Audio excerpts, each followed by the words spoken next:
രഞ്ജിത്തെ, നമുക്ക് അടുത്ത സാധ്യതകൾ കൂടി എനിക്ക് തോന്നുന്നു അതുണ്ടെങ്കിൽ പോലും അടുത്ത സാധ്യതകൾ കൂടി നമുക്ക് പരിശോധിക്കേണ്ടതുണ്ടെന്ന് തോന്നുന്നു. കെ സി വേണുഗോപാലിന്റെ പേര് വയനാട്ടിൽ കേൾക്കുന്നു. അതൊരു വൈറ്റ് ഗസ് ആണ്, അല്ലേ? വൈറ്റ് ഗസ് ആണ്. അതുകൊണ്ടാണ് അഞ്ചാമതായി തന്നെ വെച്ചത്. അതെ, കണ്ണൂരിൽ കെ സുധാകരനോ കെ ജയന്തോ മത്സരിക്കുന്നു. അങ്ങനെയാണെങ്കിൽ ആലപ്പുഴയിൽ മുഹമ്മദ് മുഹമ്മദ് ഷിയാസിന്റെ പേര് ഒരുപക്ഷെ പരിഗണനയിൽ ആലപ്പുഴയിൽ ഉണ്ട് എന്ന് കരുതാം. അപ്പോഴും ചില പ്രശ്നങ്ങളുണ്ട്. നേരത്തെ കിരൺ പറഞ്ഞ DC അധ്യക്ഷനാണ്. അദ്ദേഹത്തിന്റെ പ്രവർത്തന മേഖല ആ തരത്തിൽ എറണാകുളത്തുള്ള ആളാണ്. അതിനെ ആലപ്പുഴ മണ്ഡലത്തിൽ കാര്യമായി പരിചയപ്പെടുത്തേണ്ടതുണ്ട്.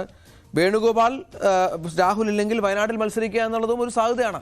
രഞ്ജിത്തെ, ഈ അഞ്ചാമത്തെ സാധ്യത നമ്മൾ സത്യമായി പറഞ്ഞു കഴിഞ്ഞാൽ ഇത് കോൺഗ്രസിന്റെ നേതാക്കൾ ആരും ഇങ്ങനെ ഒരു സാധ്യത പൂർണ്ണമായും ഞങ്ങൾ തള്ളിക്കളയുന്നില്ല എന്നതിനപ്പുറത്തേക്ക് ഈ സാധ്യതയ്ക്ക് കഴിഞ്ഞ 4 സാധ്യതയും ഇവർ പൂർണ്ണമായും പരിശോധിക്കുന്ന സാധ്യതകൾ തന്നെയാണ്.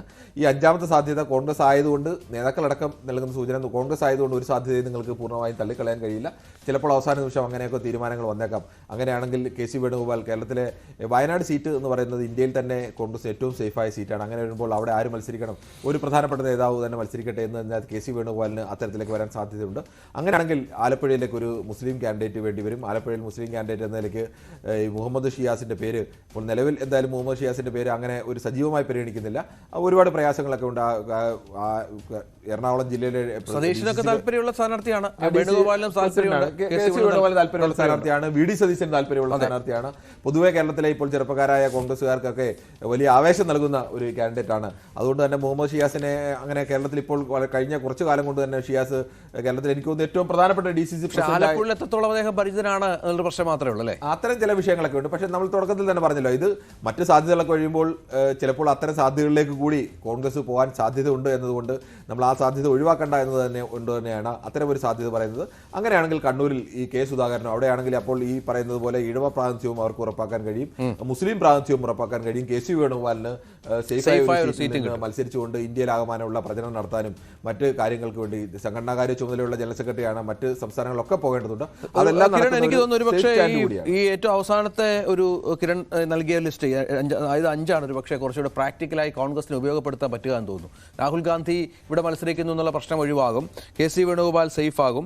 സുധാകരൻ ഈ സാമുദായിക സമവാക്യങ്ങൾ പാലിക്കും. അങ്ങനെ ഒരു കൃത്യമായ ഒരു ലിസ്റ്റിലേക്ക് കാര്യങ്ങൾ എത്തി പ്രശ്നങ്ങളൊക്കെ പരിഹരിക്കുകയും ചെയ്യും, അല്ലേ?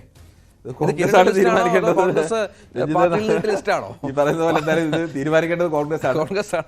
നിലവിലുള്ള അവർ നൽകുന്ന നമുക്ക് ലഭ്യമായ വിവരം അനുസരിച്ച് എന്തായാലും ഈ ആദ്യത്തെ 4 ഇതിൽ സാധ്യതയിൽ തന്നെയാണ് കൂടുതൽ നിൽക്കുന്നത്. പക്ഷെ 5ലേക്ക് എത്തിക്കൂടാ എന്നൊന്നും നമുക്ക് പറയാൻ കഴിയില്ല. ഇപ്പോൾ ഈവൻ കോൺഗ്രസിന്റെ നേതാക്കൾക്ക് പോലും ചിലപ്പോൾ പറയാൻ കഴിയണമെന്നില്ല. നാളെ ചിലപ്പോൾ എല്ലാ സ്ഥാനാർത്ഥികളെയും നാളെയോ മറ്റന്നാളോ പ്രഖ്യാപിക്കണം എന്ന് തന്നെയില്ല.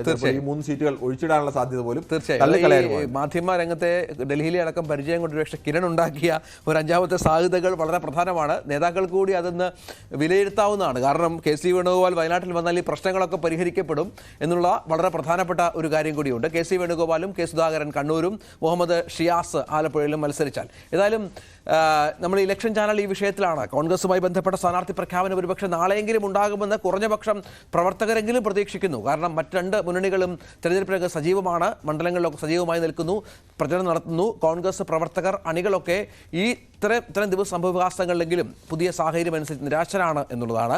അപ്പോഴും നമുക്ക് കാത്തിരിക്കാം ലിസ്റ്റ് എപ്പോഴേക്ക് വരുമെന്നുള്ളത്.